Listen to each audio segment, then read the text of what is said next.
first moving to LA. I think I moved with $4,000 Canadian, and I drove my car down to LA from Vancouver. Car broke down like 300 miles out of LA. So just stranded. And I was like, okay, gotta figure it out. I couldn't move back home. Like I had to get a lawyer, and like that cost a ton of money just to get out here, just to be able to be here to work. And I got a 3-year visa, and I was like, well, I'm 3 years in. Like I'm not going home. So I had one job that was gonna last a couple months, and then after that, like who knows? Support for the show comes from Bumble. In dating, just like in finance, you tend to get out what you put in. The more intention and openness you bring to the table, the more likely you are to see the kinds of returns that matter. Deep, lasting connections. That's why I'm excited to talk to you about Bumble, today's sponsor. Bumble encourages people to show up as their most authentic self, helping them to date with clarity and confidence. So when you find a spark, you can explore it with an open mind. If you're thinking about dating, you can jump right in with Bumble.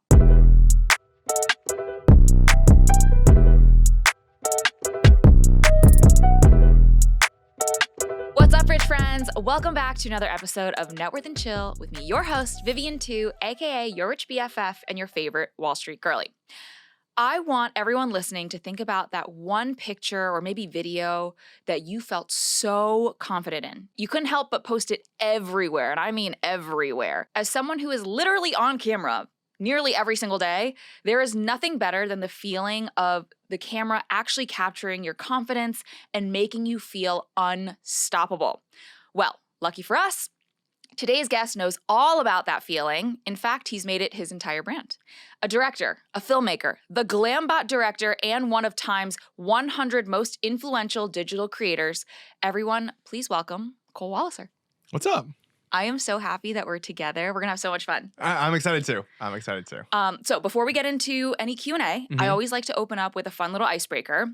I need to know, what is the one big purchase that you have made in your lifetime that you wish you could go back and prevent yourself from making?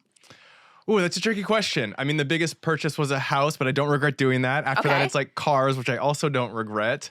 I don't know. I mean, probably endless camera gear, I think, is probably a thing where, especially for me being a filmmaker, like I'll be like, oh, this camera's dope. I'll buy it. I'll use it for a little bit. And then it just sits on a shelf. So probably could have used without multiple cameras, lenses, and maybe even some lights. So can I tell you, I spent $22,000 on camera equipment, and I thought just buying the equipment, I would suddenly magically know how to use it. And then I got it and I was like, yeah, I actually still prefer filming on my iPhone. Yeah, that's a common trajectory that happens to people. But I mean, I think my thing I always say is like the best camera is the one in your hand. So like whether that's like a $20,000 like red camera or a $1,000 iPhone, whatever's in your hand is the best one. So, do you have a favorite camera?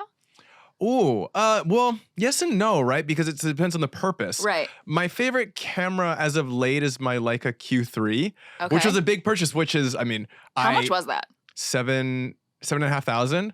Okay. So I wanted a Q1, which came out like 10 years ago, and they were like $5,000. But then I was like, okay, this is a big purchase. I'm not going to do it. Then the Q2 came out, and I was like, oh, I really want this. I added it to my cart in like B&H 10 times, and then just didn't check out. But then finally, when the Q3 came out, I was like, okay, I'm going to do it. It's and I dropped the money. But it's like, it's a camera that I just carry around. Like I brought it to New York with me, and I just walk around and I shoot stuff with it. So that's like my favorite, just because it's like with me a lot. But then for like big projects, I mean, like a red camera or an Alexa, like these kinds of things are kind of my favorite. Yeah. Yeah, I love that. So talk to me a little bit about how you got started with directing, filmmaking, all of that. Yeah, I mean, early on, it was like skateboarding videos with my friends. So I used to skateboard. I used to be sponsored for skateboarding like back in the day. Okay, cool guy. Yeah. I grew up in Canada. And so this is like where just skating with friends, shooting, editing. And I was like, oh, this is really cool. Like I liked creating with the video, with video. And so I learned how to just shoot. I learned how to edit. And it just kind of, I was like, this seemed interesting. I was going to school. And I have a degree in psychology, but as I was going to school, I was like learning how to film stuff and doing tiny jobs for like $100, like come shoot my dance recital or come edit this thing. I was like, okay, great. And then after I graduated, I was like, I want to try to make a career out of this. And then I decided to move to LA. You are completely self-taught. It sounds like you were just filming skate videos and then dance recitals. Like, how did you navigate an industry that is so obsessed with credentials? Like, you had to have won this award and gone to this school and done this. Like, how did you convince people to take a chance on you? It was an interesting thing. For that question is interesting because like the time I was doing it, this was kind of before social media. So like not everybody and their mothers were making content back then, right? So I got jobs because I owned a camera and I couldn't like, you couldn't lie about being able to edit back then. It was like, if you said you could edit, like you had to be able to edit. I think now people are like, yeah, I can figure it out on my phone. Yeah. But then back then it was like, if you say you can edit, like you better be able to like show up and like do the thing. So I would get work just because I had the equipment. It's just a different time. But it was always a thing sort of like to get that like stamp of approval in the industry, which just took like many, many years to like doing different jobs where it's like, okay, this is something that it's like a name people would know, or like it's something someone might recognize. And just, over time, it took a long time to sort of feel like, okay, like I've kind of like made it kind of a thing. Yeah. Yeah. Okay. So I want to do the high low because you just talked about making it. What was your I made it moment? And then tell me what was your brokest, down bad, in the dumps moment? I mean, okay, so the I guess the down bad was probably just like first moving to LA. You know what I mean? Like I think I moved with $4,000 Canadian. Canadian? What is that? Well, that's like at the time it was probably like $2,500 maybe. And I drove my car down to LA from Vancouver. And my car broke down like 300 miles out of LA. So like stranded, like in the area in between San Francisco and LA where there's just nothing, like just stranded in the middle there. Great. Yeah. So then like towed the car to LA, and I didn't have a car in LA, and I was like, okay, got to figure it out. And just like, not having, I had one job. I was editing my friend's dance DVD. I come a little bit from like the dance world. Yeah. And so I knew a bunch of dancers. And so the one job was like editing all of his like dance battles and things. So I had one job that was going to last a couple months. And then after that, like, who knows? And I remember, 1 month just being like, oh, I'm fully doing the eating the ramen every day thing and just like trying to figure out how to make it work. So I think like early on, like I've always been really mindful. Like my mom has really instilled like the idea of being like financially stable and responsible. Yeah. So I always was trying to like I always made sure I had like a little bit of a savings, or like just in case kind of a thing. So as soon as I was making money, I was like trying to put stuff aside. So there wasn't really a moment where I was like, oh, I'm totally screwed once I kind of started working. And then also there was a pressure of like, I couldn't move back home. Like I had to get a lawyer, and like that cost a ton of money just to get out here, just to be able to be here to work. I was like, because of like visa residency stuff. Yeah, right. Like to get a work visa essentially. And I got a 3-year visa, and I was like, well, I'm 3 years in. Like I'm not going home before that. So I was definitely committed to finding some version of success. So that was probably just like early on, like the first year, just like trying to find work was obviously a struggle. And then the moment where I feel like I kind of made it was when I bought a house off making videos, which was the craziest thing. This also was like 2009. Oh my gosh. Yeah. So like just like when I moved to LA, it's like just directing. I was like, okay, I want to be a director. I knew how to edit, so that was like an easier thing to get work as.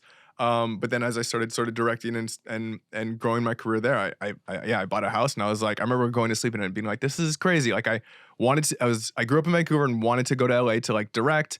And then here I am like laying in my bed in this house that I bought by making videos. I was like, this seemed just impossible like growing up. Yeah. So it was definitely a moment for me for sure. I love that. And I always feel like, I kind of joke about it. I'm like, oh yeah, like my job, I make little internet videos. And it's like, it's silly almost, but it's obviously a lot of hard work. Let's talk a little bit about, kind of the thing that most people are probably most familiar with you about, the Glambot. Yep.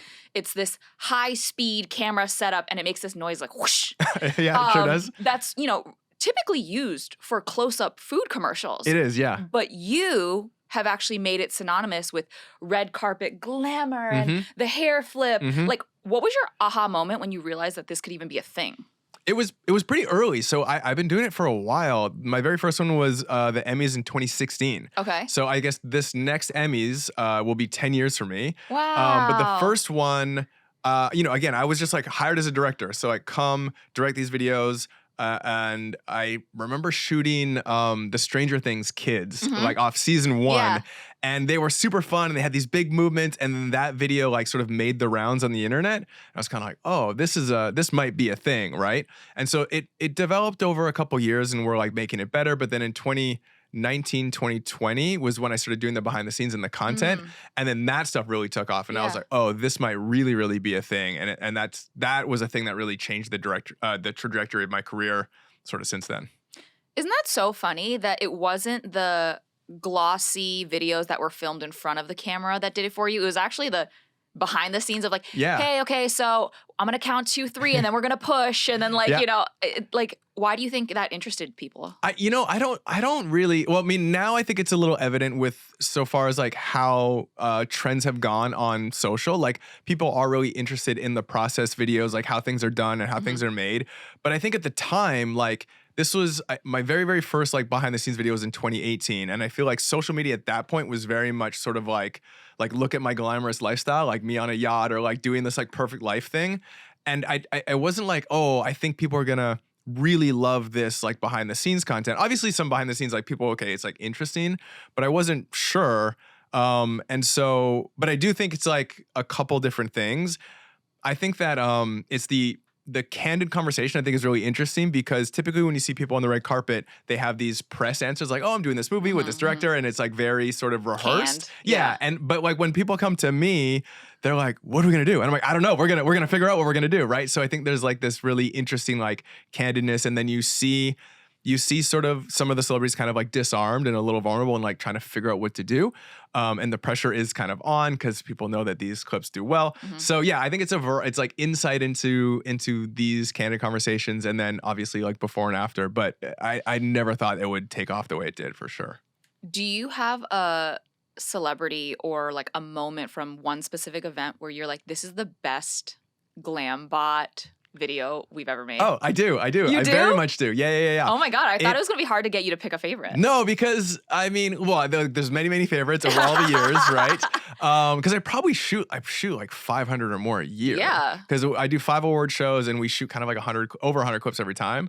And again, like almost 10 years. Like there's many thousands of Glambots done at this point. But I think one of the best ones ever done was Ariana Grande at the 2020 Grammys. She was wearing this big princess Pink dress. dress. Yeah. And I she did remember this it. big toss, and the camera had like this perfect swoop, and it all just kind of like lined up magically. Yeah. So that was definitely one of the moments that I was like, okay, this one's like Really good. Yeah. I think that one's hard to beat. Like I kind of label that one as the best one ever done. But I mean, there's been plenty of amazing ones that probably like it's, and when you get to the top, it's a little subjective because they're all very amazing, right? So yeah. Oh man. Okay. I can't believe I got you to pick a favorite. Yeah.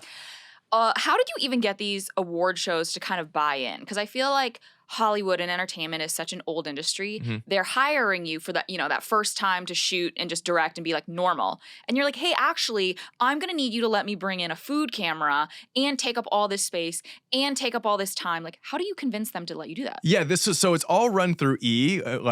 E has a variety of, and for many years, like they have their Live from the Red Carpet show, and they have different interview booths. And so they added the extra sort of Glambot booth in 2016, I guess. And so it was more of a production side on their part to get whatever permits. Like I'm not privy to all that information. They run the production. I come in and I just direct all the videos. Amazing. So yeah, it makes it easy for me because I'm like, I mean, I show up and do my thing, but it's like we're there Friday morning, like loading in, like prepping all weekend.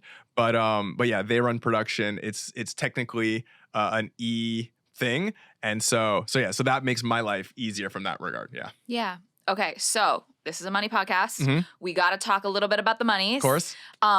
Are you getting paid for your time to be there? Oh, yeah. Oh, okay. Great. Yeah. Could you break down kind of like how your income these days is broken out across content creation, directing, filmmaking, all of that? Yeah, it's really changed. Like since the Glambot has taken off, it's really opened up an entire new avenue stream for me because it sort of coincides with like my socials growing and then me kind of morphing into an on-camera host and like personality. So like prior to the pandemic even, strictly a director, right? So like directing commercials, music videos, short form, promo stuff.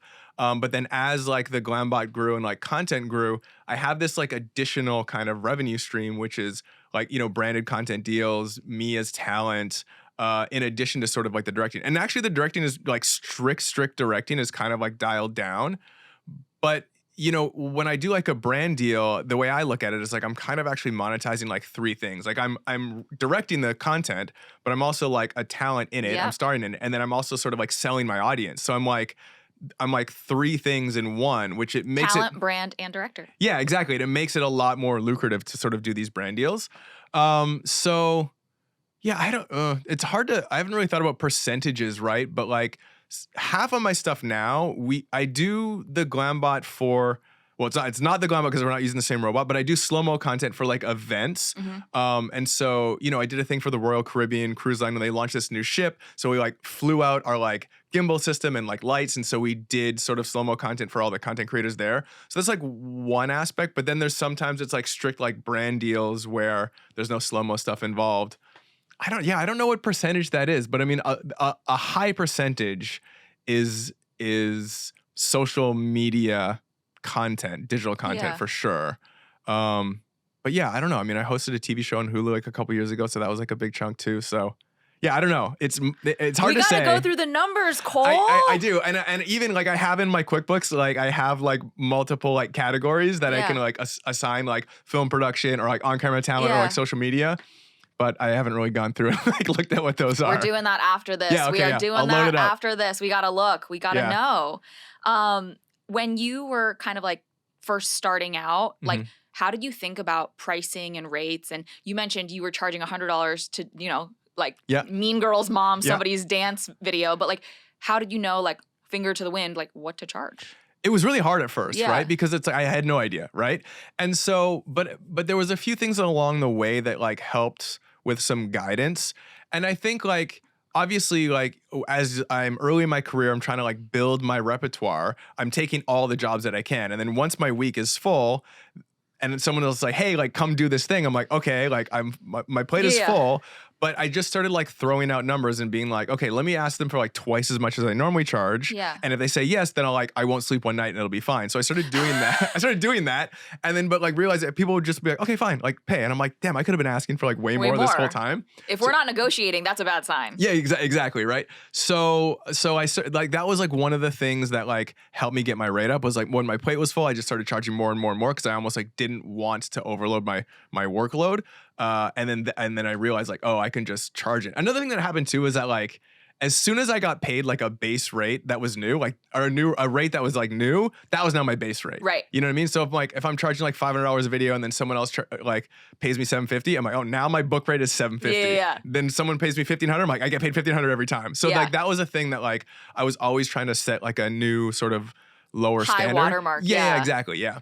And then probably a big sort of like watershed moment was when I was doing like content for like CoverGirl and working with like, was doing stuff with like Katy Perry and Pink, and there was like some conflict scheduling issue, and I was maybe not going to be able to do one, and they were like freaking out. And I realized that, because in my mind I go to do these jobs and I'm like, okay, I should get paid X amount of dollars. I think my rate was like $2,500 for the day back then. Yeah. And then I can't remember what happened, but there was a potential maybe not going, and they were freaking out. And I kind of realized that my rate should actually be what the value, what their value is for me, not what I think I should get paid. Right. Because I realized that like if I'm not there, then them bringing in someone new is like a huge risk. And it's like they have one day to shoot all this stuff, and they sort of trust me. And so if I should get paid, like I need to get paid enough where if there's other things going on, it's like this is the priority, right? And because it's worth it to them. It's not so much like what I think I should get paid. It's like what my skill set brings to them is the value. So upon realizing that, I think I ended up getting, that was like, there was a moment where I was like, okay, my rate's now $5,000 for the day. Yeah. And that switch happened just because I realized it was more about the value they place on me, not my own value that I place on myself, if that kind of makes sense. They're paying you not just for it to go right, they're also paying you for it to not go wrong. 100%, yeah. And if someone else comes in, it's like a huge risk that it might go wrong. Right. And that's a thing that they can't afford. Correct. So they're going to pay me in accordance. So it's like I make sure that I'm always available and I always show up. So yeah. Yeah. Show up and show out. You gotta. Exactly. Between all of the different like parts of your business, I need you to pick a favorite kid. What is your personal favorite thing to do? And is it the thing that makes you the most money?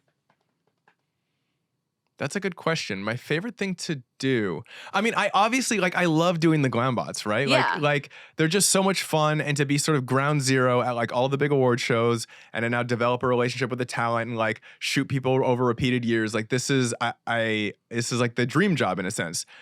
it in itself, that job does not pay me the most money, but it's everything else that comes from it, right?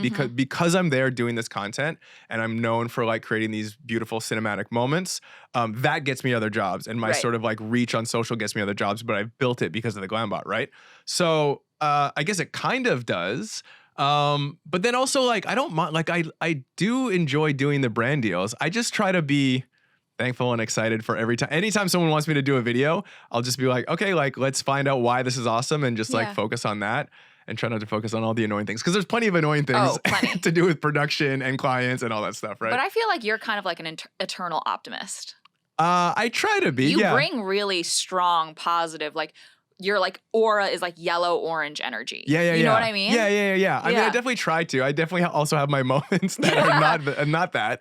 But yeah, I try to. You know, it just makes my life sort of better to kind of keep putting that out. Because I mean, in some regard, I always think that like having a positive attitude is free. It doesn't cost anything, right? It doesn't cost anything to be nice to people. And I try to keep that in mind too. Like, and it usually helps me be in a better mood, and I sort of go through life with more enjoyment. So that's what I try to do.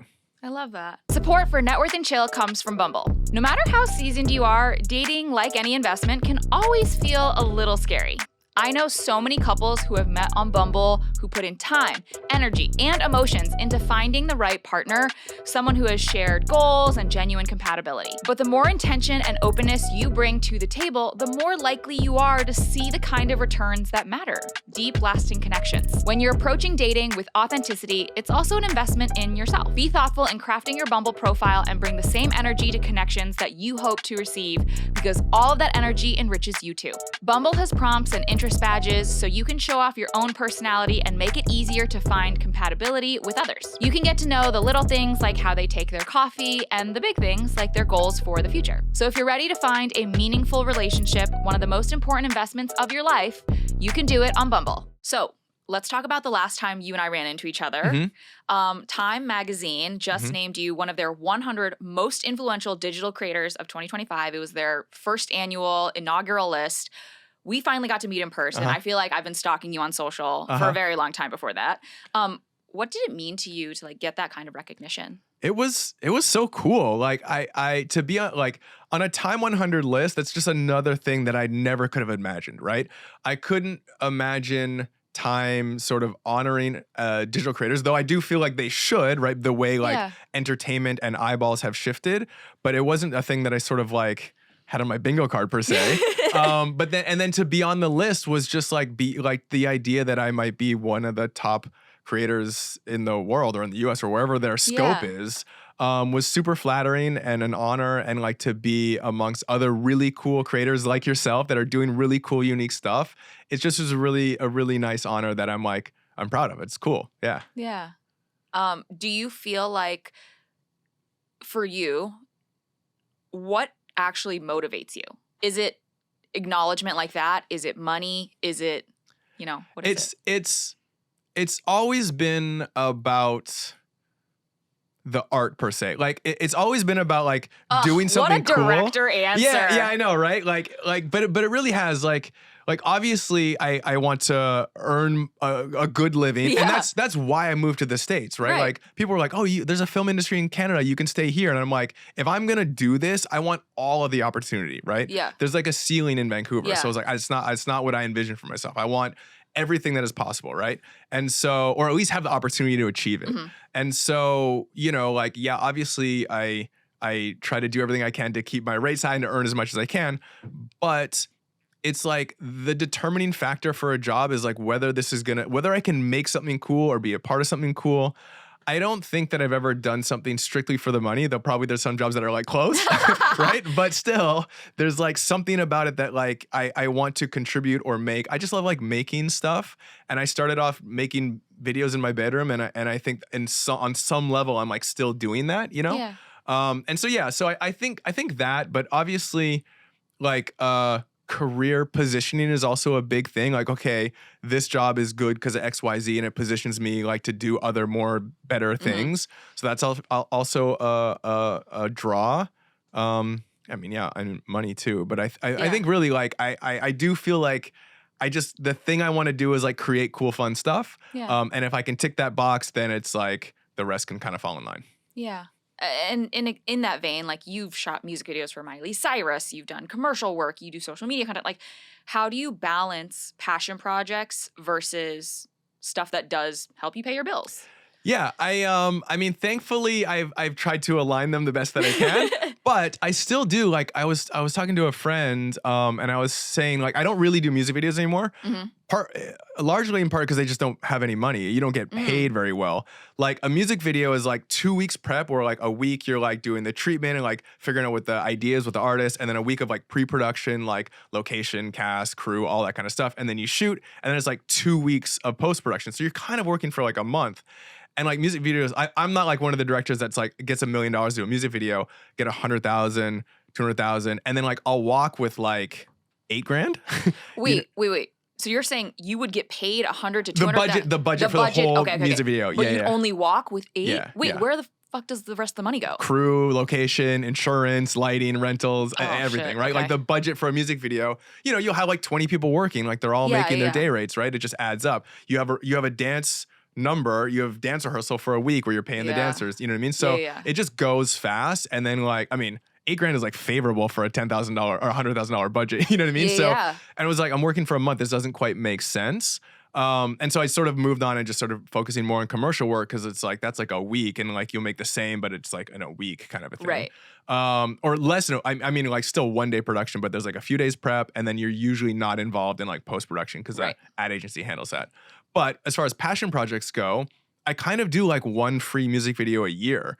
Yeah, last year I did one for a friend, this guy, Jesse Gold. We got connected online. I just like came across his content, amazing musician, artist, and we started following each other, chit-chatting, and I was like, yo, I'm down to do a video if you want one day or whatever. And he was like, okay, cool. So he's from Canada, so he flew to LA.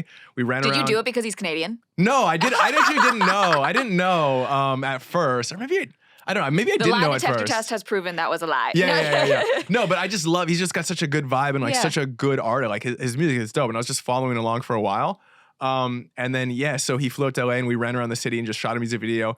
And it was like, these are fun because these are fun passion projects because it gets me back to my roots. It's literally just like me and a camera, and then I might bring like one assistant or like one friend, and we just run around and shoot something. And then the year before that, I shot a video out here, like a dance video for my friend Eva, and so we just like rented a studio, shot a music video, and it was awesome. So these are still like fun things to do that are like passion projects that don't pay the bills, but they're just sort of like rewarding creatively. And I try to allot like one a year just to like do a cool passion project a year, I love that. That's, kind of balancing the two things. Like you can get paid for your work, but also do quote unquote pro bono stuff for people that you're into. Yeah, totally. That's awesome. And you mentioned earlier, like paying the bills. You have actually purchased a home in the past, sold it, and you actually shared with me before the camera started rolling that you are now a renter. What made you decide to go back to renting after owning? Looking at the market in LA and getting pissed off every single time I look at like the housing market. Wait, talk to me about this. So the initial plan, like I bought in 2009, I sold in 2014. So I had the house for 4 or 5 years. I renovated it. I made some money on it. This was great. I really enjoyed having my own place, designing it, doing some cool stuff, and then selling it and sort of making some money on it. And that was that was a plan. I was like, okay, I'm going to just do this again and again and again, right? So then I sold the house, and I didn't want to like buy a new one and sell at the same time. I was like, that's too much. And I'm like, don't have a family. So I was like, okay, I'll just move to like an apartment. And then in LA, I bought in the Valley. And then the only place I could find a short-term rental, like a 3-month lease, was in Hollywood. So then I moved to Hollywood, and then instantly I was like, I don't want to go back to the Valley. I was like, I liked being in Hollywood. Okay. So then I started looking at houses in Hollywood, and I couldn't really afford anything. It was like all like a little out of my price range. So I just kept renting, and then I rented for 2 years, and I kept looking for those 2 years, and I just couldn't find a place that was suitable. And so then I was like, okay, if I'm going to rent, I just should live where I want to live, which is by the beach. Like I've always wanted to live by the beach. So then I moved, and I lived like 2 blocks from the beach in Santa Monica. And I was like, I'm just going to like rent here, and always kind of like still looking. And even recently I've been looking a lot, and it's like, you could get like a nice condo for like $1.5 million. And the rent is, I don't know, like 10, 11, 12,000.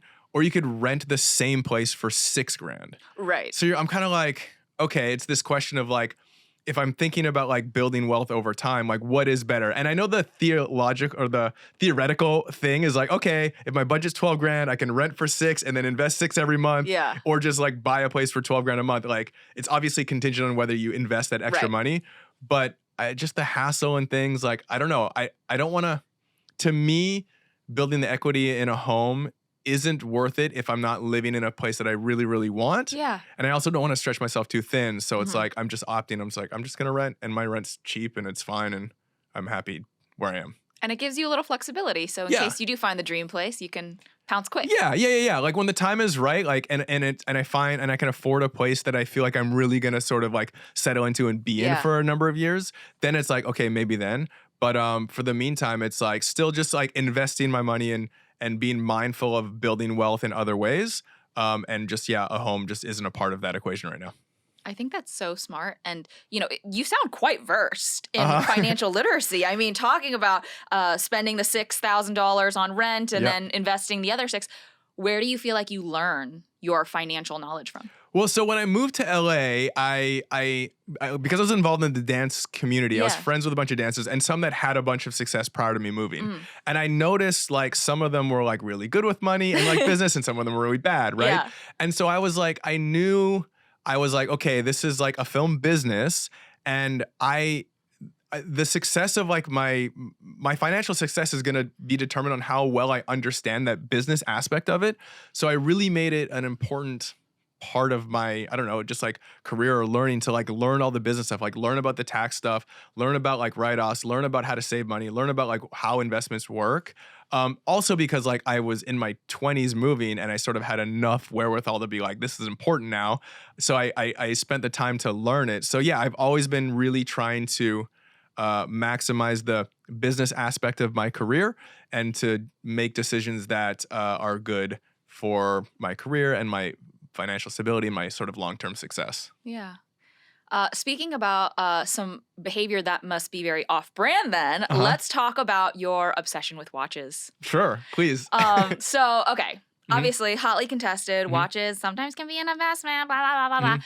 Talk to me. Why are you so obsessed with watches? Talk to me about the game. What is your most prized possession? Sure. So watches started at a young age. I remember like even when I was 8, I wore like an Iron Man watch all summer and had a watch tan. And I was like proud. Ew. I was like proud of my watch tan at like 8 years old. And then when I like wouldn't wear a watch, I'd like feel like a portion of, I feel naked without a watch on, right? And then I remember going to like a Rolex store in Vancouver when I was like a teenager, like carrying my skateboard and being like, oh, these are really cool. And then being like, okay, get out of here, you kid. And they were like hooligans, please. Yeah. And I remember back then a watch was like a Rolex Submariner was like $5,000. And I was like, man, imagine the day I could spend like $5,000 on a watch, you know? And so always kind of obsessed. And then as I got sort of found more success in my career, I started buying nice watches. And so, people do talk about them as investments. I don't like framing them that way. I frame them as stores of value, right? So it's like if I spend, say, $10,000, $50,000 on a watch, it's like that money can come out if I need it, right? You have to make smart decisions, obviously. But it's not, I'm never like, oh, I'm going to buy this and it's going to go up. I'm going to wear it. I'm going to enjoy it. I love it. And if I ever need to, I can pull the money out in like a text. I could sell a watch, you know what I mean? So that's kind of my approach. And then as far as the game goes, I mean, I got my first Rolex in Wait, explain to my audience like what the watch game is. Okay, so the watch game, right? Like some watches sell for higher than retail. Kind of like any kind of coveted item, like certain like special edition cars or like Birkin bags, right? That are really hard to get. People will pay more for them on the secondary market because you can't get them. But it's not all watches. It's like certain brands, like Rolex is a big brand, AP, Audemars Piguet is a big brand, Patek Philippe's are big brands, and it's not even across the line. It's like certain models in those at those brands will sell for more. So obviously, everybody is trying to get these watches, right? And there's only like there's really quite a limited amount. None of them really publish actual numbers, but they are really hard to get. You have to have like a good relationship, and like when we say play the game, it's like you know, you have to build a relationship with with the sales associate to like buy like lower watches first to like get offered the nicer watch. It's a whole thing that honestly is quite frustrating, and like I'm becoming tired of that thing. But I have played it for a while, and in that been able to get a couple nice watches. What's your favorite?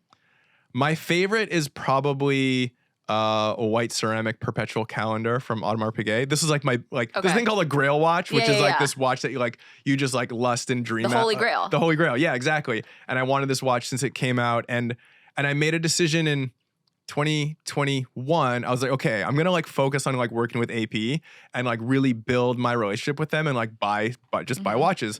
And so I just started buying watches with them, and after a couple years, I got offered that watch. And it's my favorite. Did you like cry in the store? It was a little emotional, right? Because okay, so hold on. Let me explain. Here's why it was emotional, right? This is the most money I've ever spent on a single item. My mom happened to be in Vegas, so I picked up in Vegas. So I went there with my mom. My friend was also in town from Vancouver, so it's like my family, people that I love is there, and it's like the being offered is like a deal, but then like being in the position to be able to pay for it is like another sign of like success. Like, okay, this is like a marker of like being able to be offered it is like sort of like humbling and nice, but then being able to afford is another thing. And so it's just really like a marker of like success in my career, being able to buy this watch. So it was it was a little bit of a moment. It wasn't just a thing. It meant something to you. Yeah, absolutely. Yeah. Absolutely. I mean, and the good thing is that like this watch does sell for an insane amount over retail, but I have no intentions of selling it. I keep telling myself like, oh, it sells for this much, but like I don't sell these things. Yeah. I just spend more and more money on watches. Just into the pit. Yeah.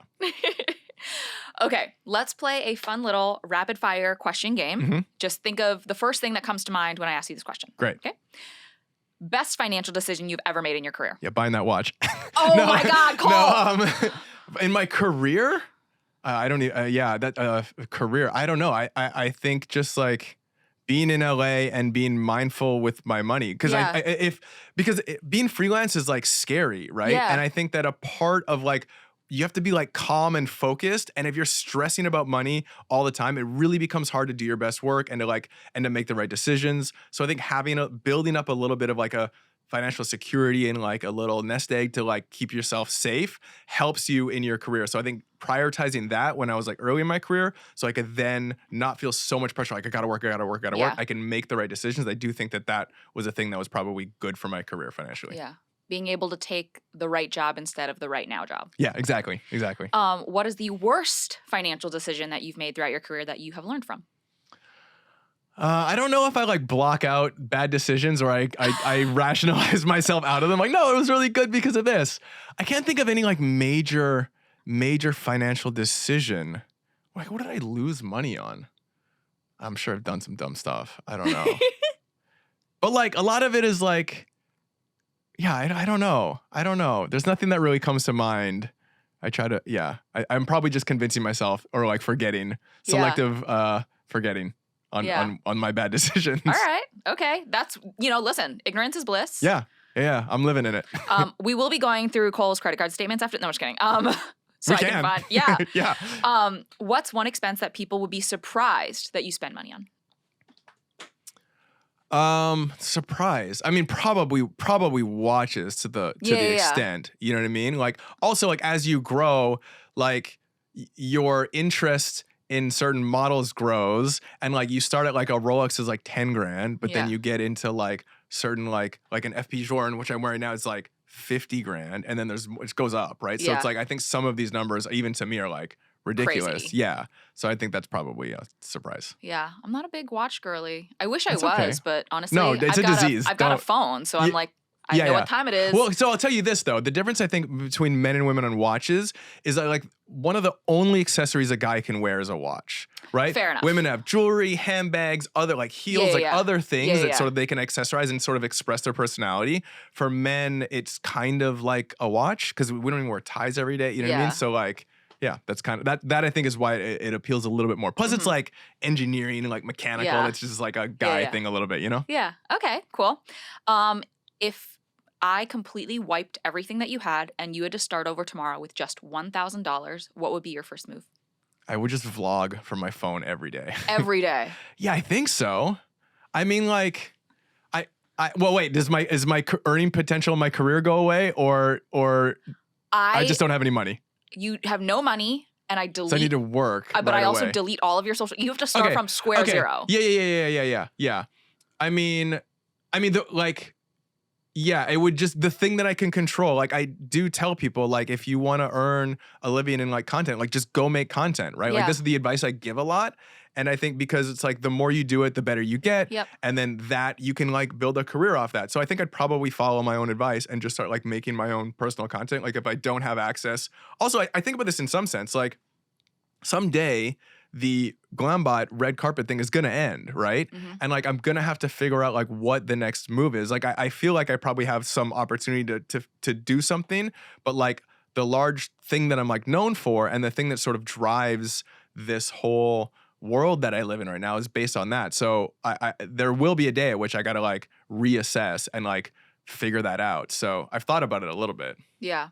I absolutely hate that you are taking peeks at my list of questions because that was my next one. Oh. No, you're totally fine. That's great. You have created a signature style with the Glambot. You have become really known for this. How do you continue innovating? And what do you think you are going to do to maintain your brand to keep it so successful? I mean, the innovation was like, there was a lot of pressure sort of like a few years ago to like innovate the Glambot. And we were trying different things. We were adding like effects and like trying to like figure out how to make this like current and fun. But I think what has happened a little bit to my good fortune is that it just sort of has become like a red carpet staple. Yeah. So it's almost like the new version of like the over the shoulder shot on the red carpet. It's like it happens every time and we all like it and it's like fine and we don't need to like reinvent like the red carpet photos. And I think a little bit we don't necessarily need to reinvent the Glambot. But I will say I need to continually figure out how to position myself sort of in the market as someone that is creative or can do more extra things. And that's always a thing I'm kind of navigating to showcase my skills outside of that, because I think that helps really like to procure more work and to sort of drum up more opportunity. And so, yeah, that's the thing that I'm constantly kind of doing just to showcase more aspects of my, even just my own personal interests, where like brands, like I've been getting into like car racing and like doing like, this is just a thing that I love doing is like going to the racetrack. And I think like showcasing that more, you know, can draw some attention to the brands that like I want to work with, like Porsche and Ferrari and all these cool people like that I would love to do stuff with, that I've done some stuff with actually. So yeah, like that's also a thing, is just sharing other aspects of my career to position myself alongside brands that I align with, right? Yeah. You're not just a director. You're not just the Glambot guy. You are a talent in your own right. Oh, I thank you. Okay. So to our final question, tell us what is really next for your career. If I had a magic, you know, Cinderella fairy godmother wand, if I could boop, like, what are some of your dreams? So, I mean, the main like North Star dream of moving to LA is direct to feature. This has always been the goal. Yeah. So in my slivers of spare time, I am writing and developing ideas and working towards that as a major goal. And so that's been like fun and exciting and frustrating, like because it's like, as good as my career is going, it doesn't translate necessarily from a studio's perspective of like, oh, this guy can direct a feature. So you still, there is a version of like starting from scratch, because it's like, you're in a catch-22 where it's like, we don't think you can direct a feature until you've already directed a feature. Right. You know what I mean? But the same thing happens with beauty. It's like people are not allowed to shoot beauty like for like CoverGirl and Pantene and stuff until you've already shot it. So I like finagled my way in somehow through working with like Pink and Katy Perry. Like they became CoverGirl, so I started shooting beauty with them. But as soon as you sort of have that stamp of approval, then it's like, oh, you can work for any brand. It's fine. So features are a little bit like that. It's hard to sort of like get in and convince studios to give you, you know, a million, take a flyer 10, on whatever. You. Yeah. So that's been the challenge, and but it's been like fun developing and writing different things to make it happen. Amazing. I love that. Thank you so much for joining me here today. Let everyone listening or watching at home know where we can find you. All in my name, Cole Walliser, Instagram, Facebook, TikTok, website, everything. Just my name. That's the place. Cole Walliser, guys. Thank you so much. Awesome. Thank you. Thanks to Bumble for their support of the show. With Bumble, you get a glimpse into someone's personality, interests, and lifestyle right on their profile. Their prompts make it easy to see if you're compatible right away, like when someone answers, "The way to win me over is..." having a retirement plan for us and our future dog. You see their humor, but also their approach to money and long-term thinking. Those first impressions let you skip the small talk and dive straight into building a real connection. So if you're ready to put yourself out there, what are you waiting for? Start your love story on Bumble. Thanks for tuning into this week's episode of Networth and Chill, part of the Vox Media Podcast Network. If you liked the episode, make sure to leave a rating and review and subscribe so you never miss an episode. Got a burning financial question that you want covered in a future episode? Write to us via podcast@yourrichbff.com. Follow Networth and Chill Pod on Instagram to stay up to date on all podcast-related news. And you can follow me at YourRichBFF for even more financial know-how. See you next week. Bye!